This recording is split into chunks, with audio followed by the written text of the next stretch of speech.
is a bicameral legislature?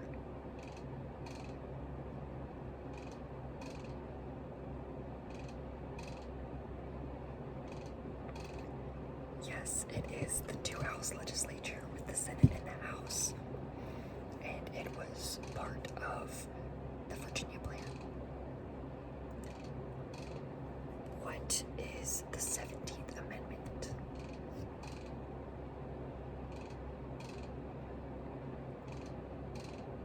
It's giving people of the state the right to vote for their senators. And every Senate election, it's like only 1/3 is up for re-election, so it's not like all at once, so it's kind of in like shifts. But it keeps you uniformity, order, and consistency in place. What is it called where Congress is groups of like-minded people come together and set agendas and like go after a common goal?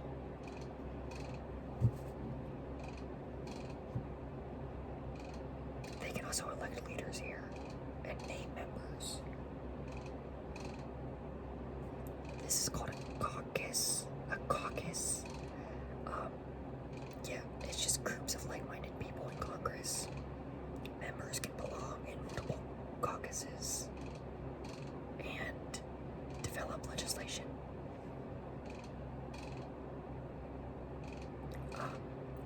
What is it called when senators can build longer-lasting relationships through their longer terms, which I believe is 6 years. 6 years for senators. Coalitions. Coalitions is the relationships that they can form because they're in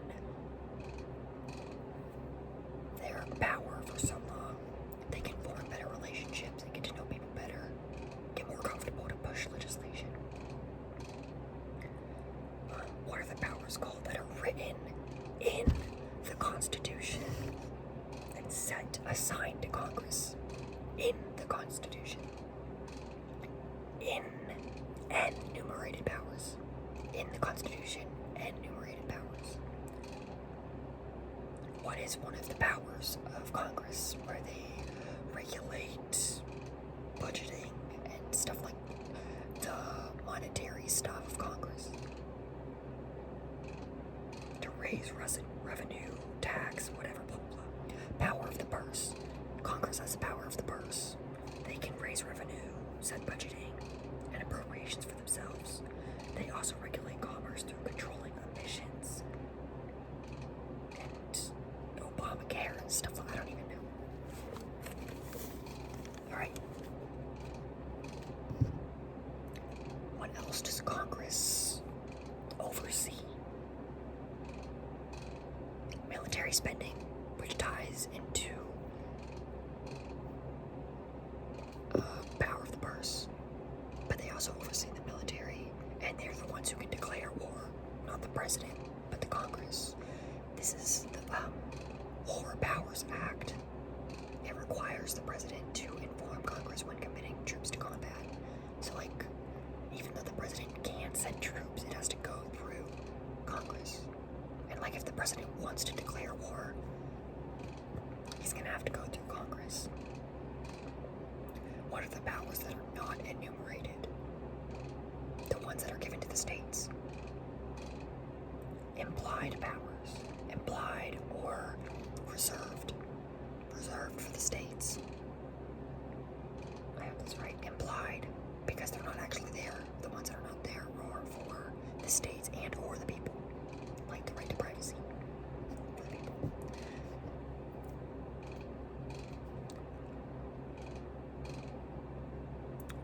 What is the clause where it gives Congress the power to make laws which would be necessary for powers?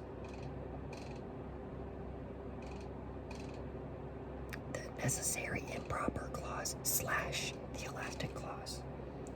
Some examples of this are defended marriage and Department of Education, which is like regulated by the states, but Congress played a part in the making or defending of it. describe what the advice and consent thing is?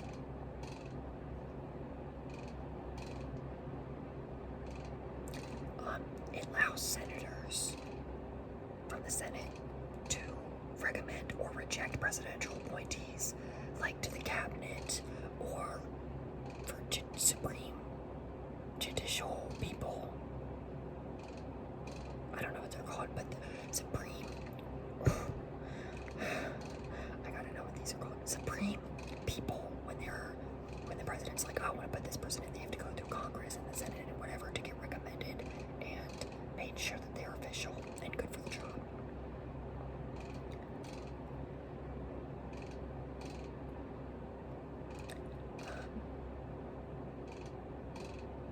Give me some characteristics of the House of Representatives.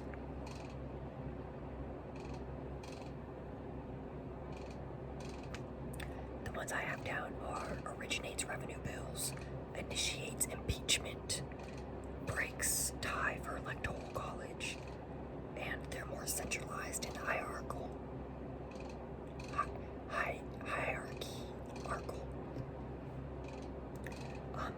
And what about for the Senate?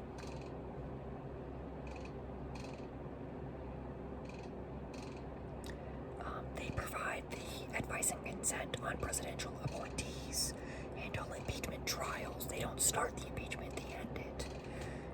They're less centralized, and they focus on foreign policy. Also, Senate has longer terms. House of Representatives only has 2-year terms.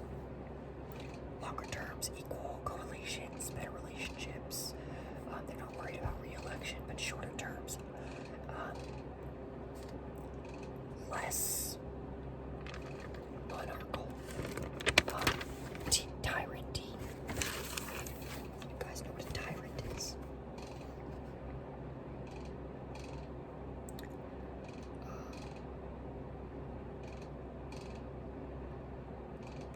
Give me some different roles of the Senate.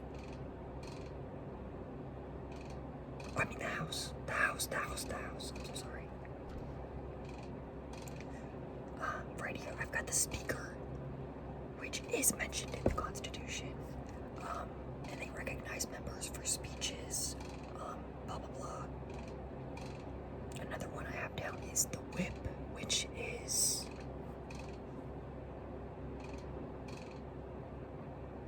it keeps members in check from an unprofessional way of work. There's also the Vice President of the U.S., which is the President of the Senate. And this ties into the President pro tempore, which is the majority leader takes place of the Vice President if he's in his absence. This is a 25th Amendment add-on. It's somewhere in the 25th Amendment, and it happens most time because the Vice President is absent, even though the Vice President really doesn't do anything anyway.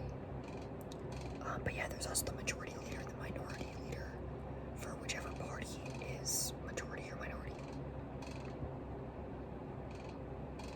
The majority leader is the first person that the chair recognizes. He sets the agenda, he determines which bills get to floor, and is the chief legislature. So pretty much if you're the majority leader or Speaker of the House, you have almost all the power. I mean, you can do quite a bit.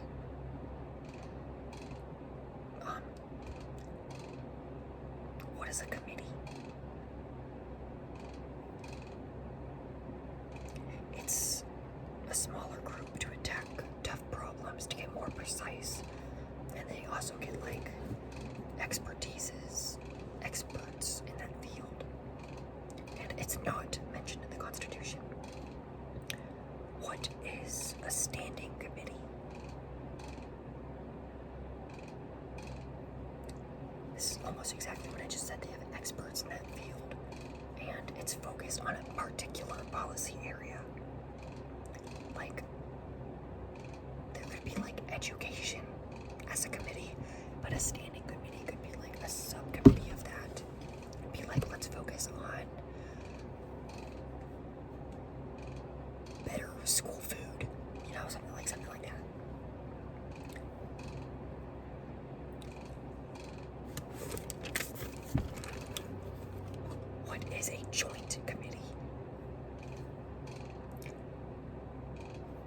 this is from the House and the Senate. Pretty much like routine management and research is what I have down. And then there's two other types of committees. The Select Committee. What is a Select Committee? These are a periodic for a short-lived purpose. Maybe like COVID. That could be an example of a select committee, like, because COVID's not gonna, I mean, it's gonna be around forever, but it's gonna be a really big problem in 2020, maybe 2021. Like the common cold, I'm sure was a thing back in 1600s, but like everyone has that almost every day now. So, conference committee. What's a conference committee?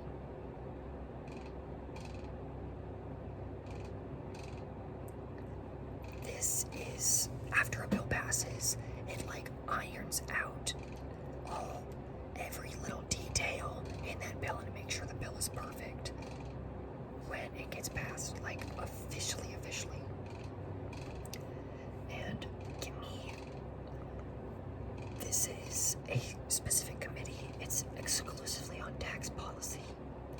It's a standing committee, and it's one of the oldest. It's just a tax one. Ways and Means. It's a tax policy committee. And there's also the House Rules Committee, I believe. Let me look this up because I'm sure you guys need to know. The House Rules Committee, if I'm right, special rules are reported by the House Rules Committee. This committee, which is often referred to as the traffic cop of the House, it's dominated by the majority party, obviously, because it's the majority party, but it works closely with the House Majority Party leadership, and it just kind of rules out the House. It's the House Rules Committee, just remember that. So the House Rules and Ways and Means Committee are the oldest and most powerful, I'd say. You all know, so you kind of, you're good, you're set. There's also, I also have it down right here. The House Rules Committee can dispose of a bill. It has all to say on when it reaches the floor, so the House Rules Committee is literally the most powerful. And it assigns bills to committees, so remember the House Rules Committee is like decides what gets to the floor, decides what is going to even be passed in the first place. What is germane? Germane. Germane. These are amendments directly related to legislation under consideration. I have this under Robert's Rules of Order, which isn't too important. If you don't want to remember it, don't have to reach decisions in a group. It's just like a really specific detail. If you remember it, use it in your free response questions. What is a committee of the whole? WHOLE.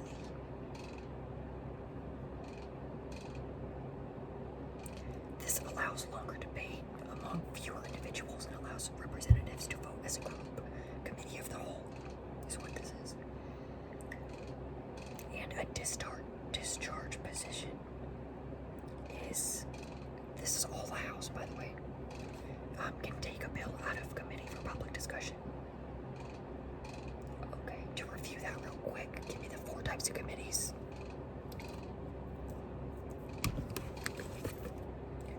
This would be the standing committees, joint committees, select committees, and conference committees. And now on to the Senate. What is a filibuster?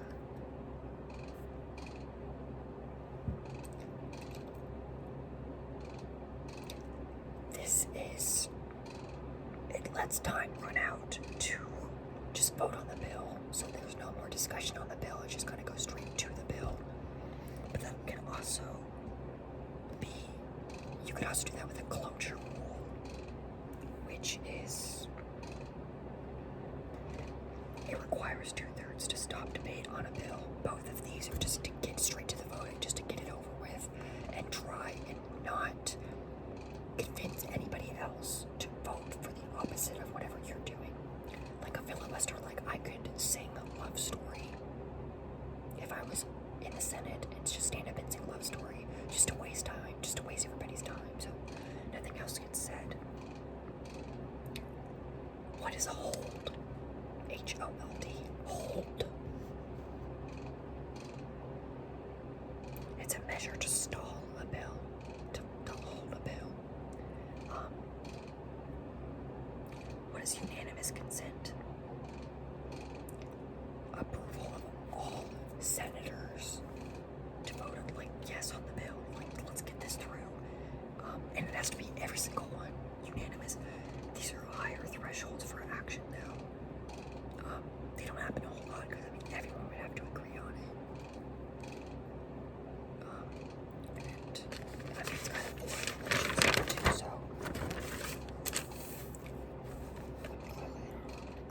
But it does require higher action for this to take place. What is an omnibus bill?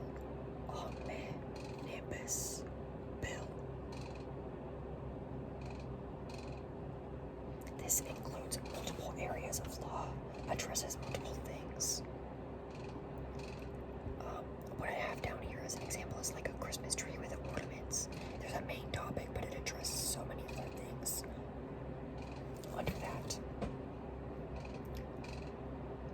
For amending bills, what is a rider?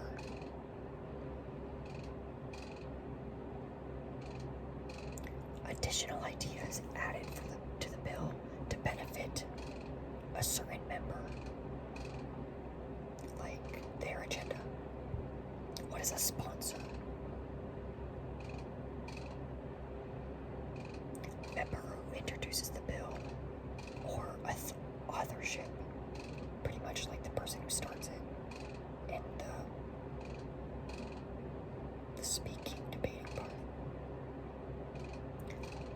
What is pork barrel spending?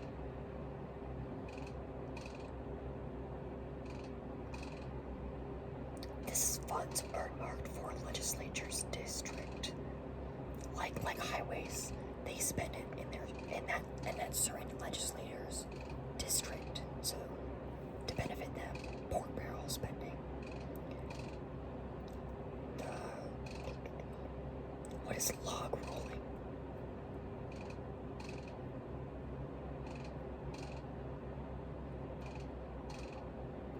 This is when they're trading votes to gain support for a bill. So I'm like, you vote for my bill, I'll vote for your bill, so we can try and get this through. But voting can be biased, and it does not always have to be because of the issue. It can be just like, you know, there's always going to be like some sort of benefit for the certain person, like log rolling. That could be like an example you use for corruptism in the Senate. Sources of revenue for the budget of the government. Give me some examples of the revenue that they get.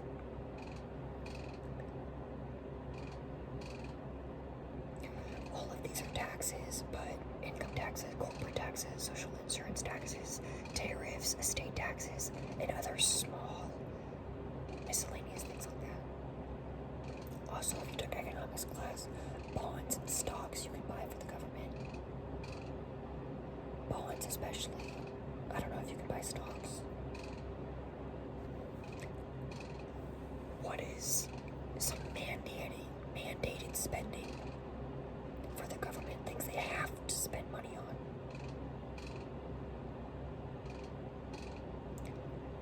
Things like Social Security, Medicare, Medicaid, and people who are unemployed. These are things that they like. And to pay back bonds. These are things they have to do. This is what comes first when spending their money. Give me some examples of discretionary spending.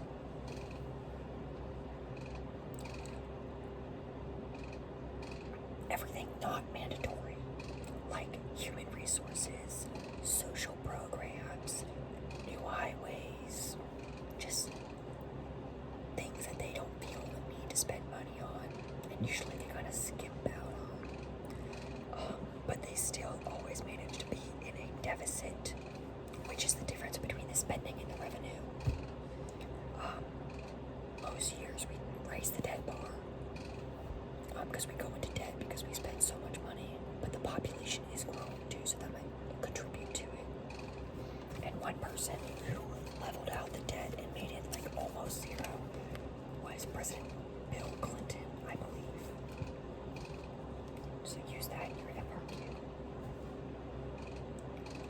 is it called when there's a gridlock?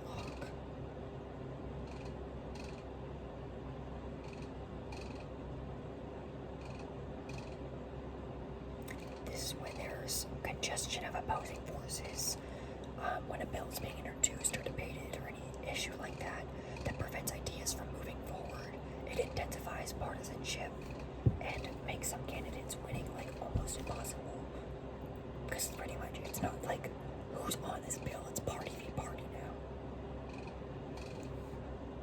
And this also falls into the organizational way, which is a useless term, you don't need to know it, but it's when people follow the lead of their party or some other group, which you can just explain with words. For the electoral college, for these delegates that are elected that pick the president, what are the 3 types of models that are used that they follow to elect the president?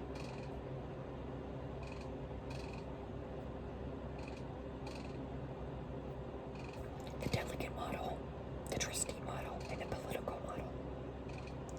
Which model is a blend of the two and blends both their judgment and their constituents' judgment? The constituents being their district's judgment. The blend of the other two is the political model. And then which of the other two is using their judgment to like my own judgment to pick the president?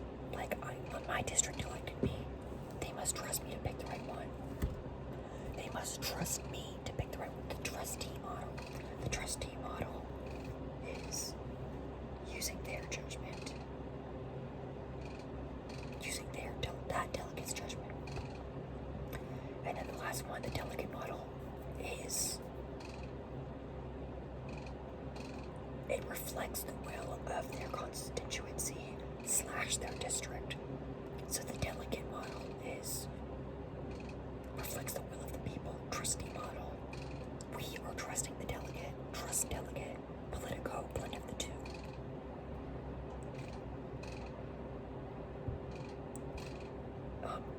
Districts wise, how often is everything redistricted and why? Every 10 years, because of population shifts. Like how everybody started moving to Texas because the houses are cheap.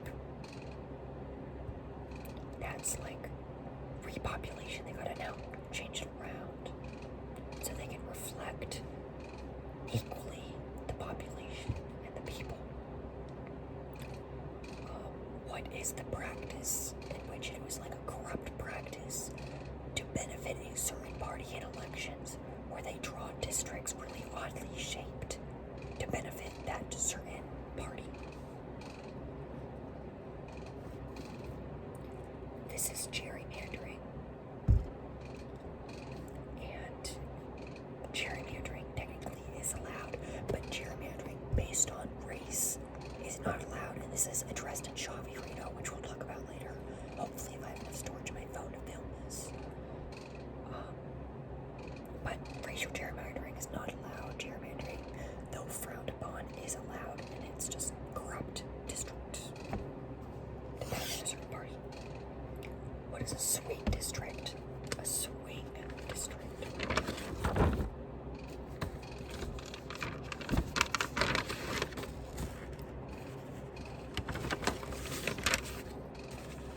When a district can swing either way in the electoral college, like it's ones that the presidents go after to get their votes because they don't know when they're going to swing. But like literally anywhere in the Midwest, Nebraska, around there, they're all going to be red. They're going to be Republican. So they just know that. They're not swinging. No one goes to them to like, hey, vote for me. Because they know what they're voting for. What is the lame duck president?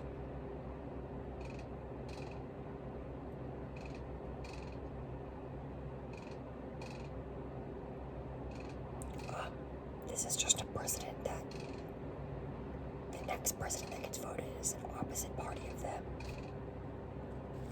If this term ever comes up, a lame duck president means just the next president is the opposite party. Like Obama was a lame duck president because the next person voted up was a Republican, even though he was a Democrat.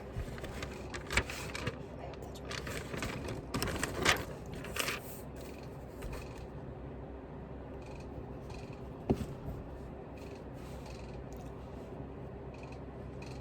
Remind me what Article 2 was about. The executive branch. Give me some. Okay, never mind. What is it called when the president has the final stamp of approval on a bill, and he can just like deny or approve the bill? But this is denying. He vetoes it. He vetoes the bill. What is it called when it sits for 10 days and there's no action, and then there's an automatic veto? A pocket veto. It just automatically gets vetoed.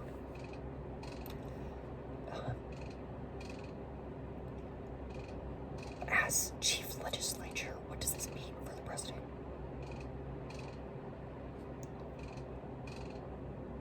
He can recommend measures he deems necessary and push certain laws. As commander-in-chief, what can he do there? He can send troops, order bombs and captures, but if he sends troops, he has to let Congress know within 48 hours. As chief diplomat, what does he have to do?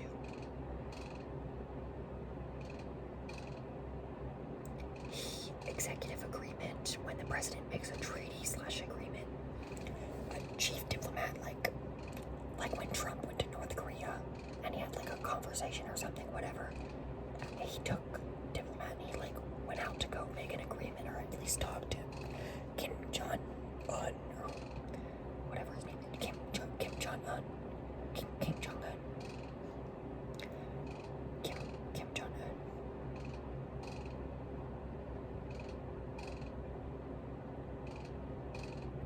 What is a line item veto? A presidential veto to limit federal spending.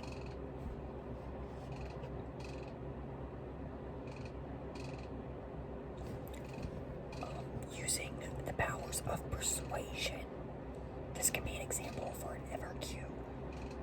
When Roosevelt did the Panama Canal, he persuaded the Panama's people freedom if he acquired Colombian land to build a canal. He never actually gave them freedom, I believe. He falsely promised, but he persuaded them to put that canal there to enhance trade routes and things like that. And eventually he gave back the land, but they called this imperialism and morality, and this was all like a whole thing. Roosevelt and the Panama Canal. Roosevelt, Panama Canal, powers of persuasion, imperialism.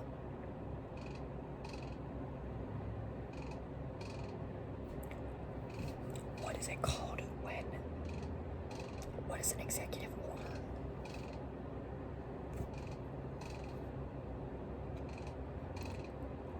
When there's random small laws that it's an order from the executive, like smoking in federal buildings. If I was the president, I'd be like, no smoking in federal buildings. What is it called when the president signs a bill and it's like their commentary or summary on the bill? Like they can add comments and stuff and be like, you should change this. Signing statements. And give me some examples or a example of executive privilege.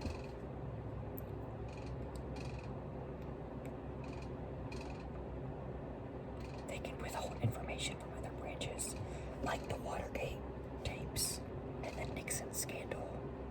Watergate tapes, Nixon scandal.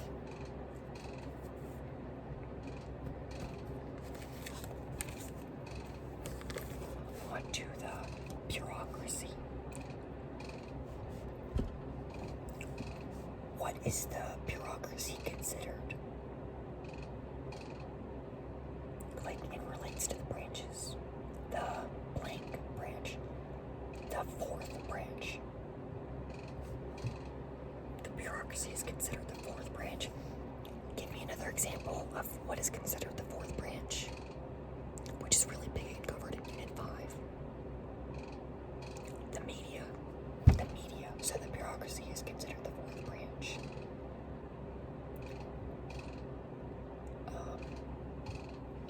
What is a bureaucracy? What is the bureaucracy?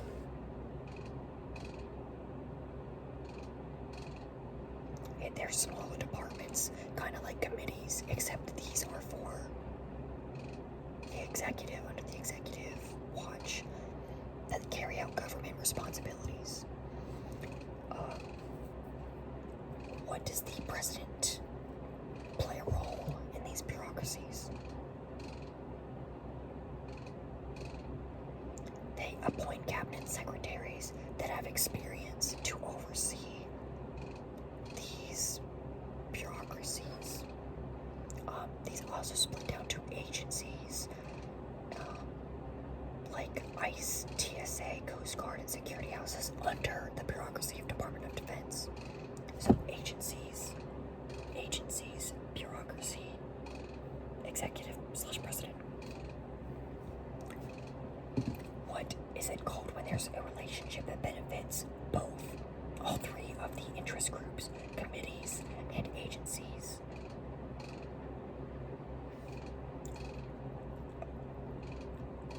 An iron triangle. What is it called when everyone works together to create specific policy? And a bureaucracy or agency. This is called an issue network. It's a network of people working together on a certain issue. What is patronage?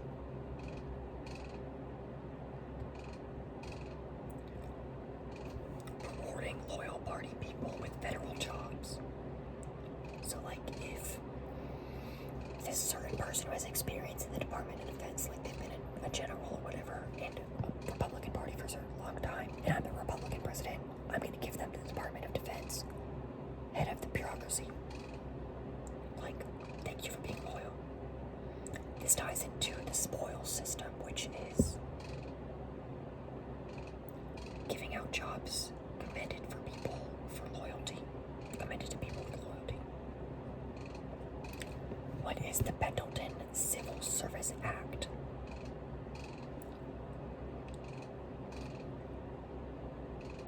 It prevents constant member reward. You can still reward members, just not constantly, because someone shot Garfield for not giving him a job. This also led to the merit system, which includes written exams for the jobs to make sure that they're actually qualified to be in that job position. What is the Civil Service Commission? This prevents forceful donations for jobs. Like, if I'm the president, I'm like, give me money and I'll give you a job. And if you don't, then I'm gonna fire you. No, they can't. No. This helped bring in more knowledgeable and official job people. What is the Civil Service Reform Act? Helped diversify the workplace, allowed merit, and allowed the president to pick people and fire people.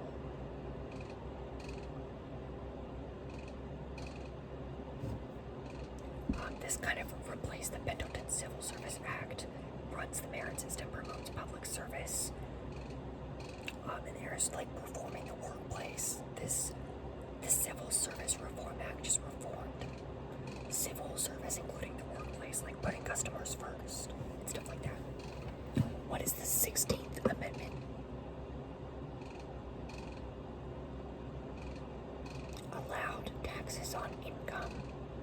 The IRS, which helped the bureaucracy expand.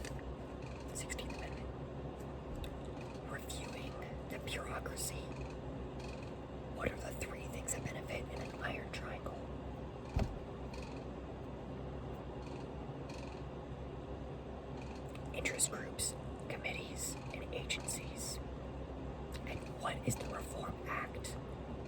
had to help to diversify the workplace and bring in more knowledgeable people, which includes the merit system, like written exams for jobs in the bureaucracy as well. Answers could be Pendleton Civil Service Reform Act or just the Civil Service Reform Act. If you remember Pendleton Civil Service Reform Act, then you're good to go. You just drop the Pendleton.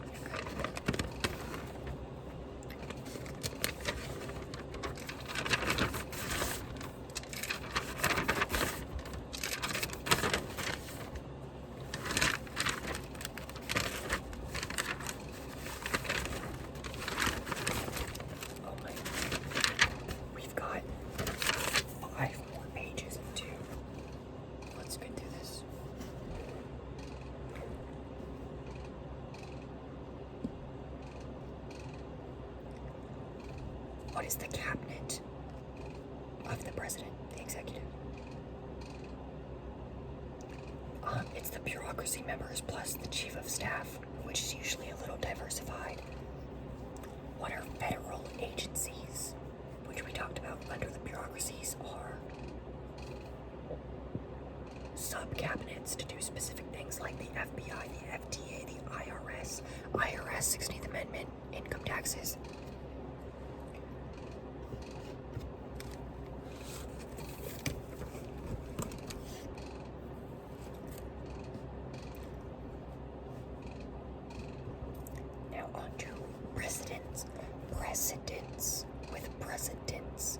Presidents, P-R-E-C-E-D-E-N-T-S,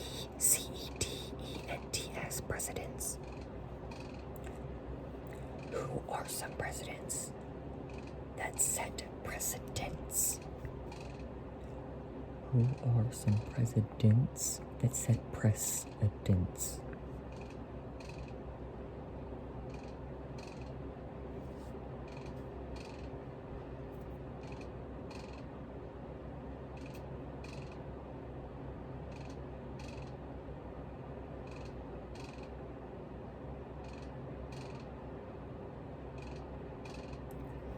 I'm looking for people like Andrew Jackson, who used his charm and popularity to expand powers using the vetoes, because he vetoed a whole lot. Abe Lincoln, like when the South seceded, he suspended habeas corpus, which is unlawful imprisonment. He enlarged the Army unlawful searches and seizures in the name of saving the U.S. Roosevelt, in the name of advancing the nation, sent troops everywhere, built the canal, imperialism, Panama Canal, persuasion. He also unlawfully imprisoned people foreignly. And then this is one of the biggest precedents set is Franklin Delano Roosevelt, FDR. During the Great Depression, he helped the nation through minimum wage, Social Security, overpowered liberties, and tried to enslave Japanese in the name of national security. He also tried to serve 4 terms, which led to the 22nd Amendment, which means the 22nd Amendment means no more than 2 terms. And this goes back to the War Powers Act, because FDR was sending troops everywhere without alerting Congress. We talked about this earlier. The War Powers Act is the president can send troops only within 48 hours after. They have to tell Congress within 48 hours. And give me an example of that. Give me 2 examples of how the president talks to the nation.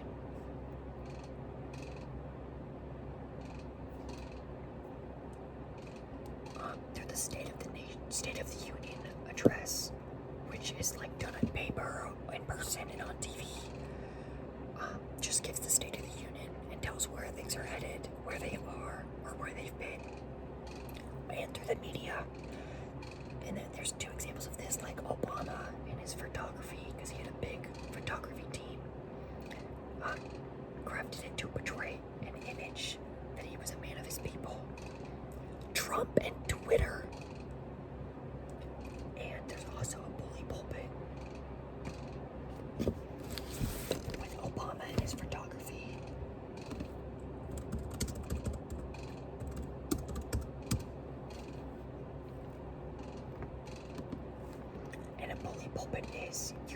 platform to promote his agenda. That he was a man of the people, and that certain things were good. Like he would like repost a TikTok. This is an example of like modern day whatever, of like the environment dying. Promote his agenda of let's get the environment back on track.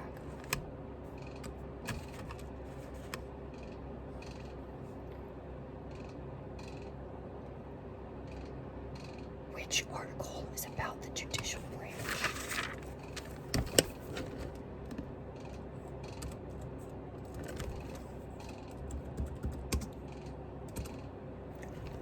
That would be Article 3. What is the Judiciary Act of 1789? This created the three-tier court system. What are the 3 tiers of courts?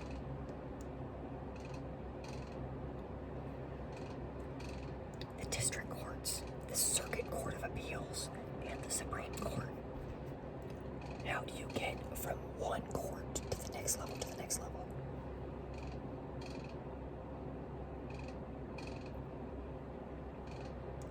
You appeal. The Circuit Court of Appeals, like, appeals. You appeal because you're like, this decision was wrong.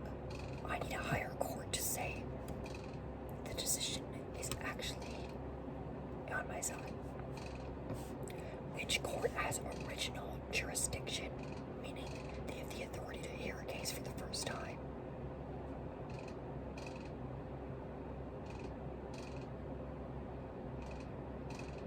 Supreme Court. This would be the Supreme Court, which was mentioned in the Constitution, and it acts as an appeals court with an appellate jurisdiction. It has original jurisdiction because it's the highest court. But you'd first go to the district courts, which also have original jurisdiction. But Supreme Court has like supremacy, original jurisdiction.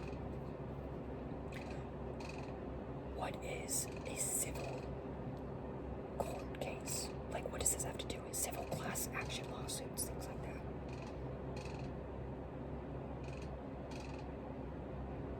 This would be for money, monetary value, and you technically don't need a jury for this. Like, this would be Judge Judy kind of things. Just go there, show up, I want money. Okay, here's your money.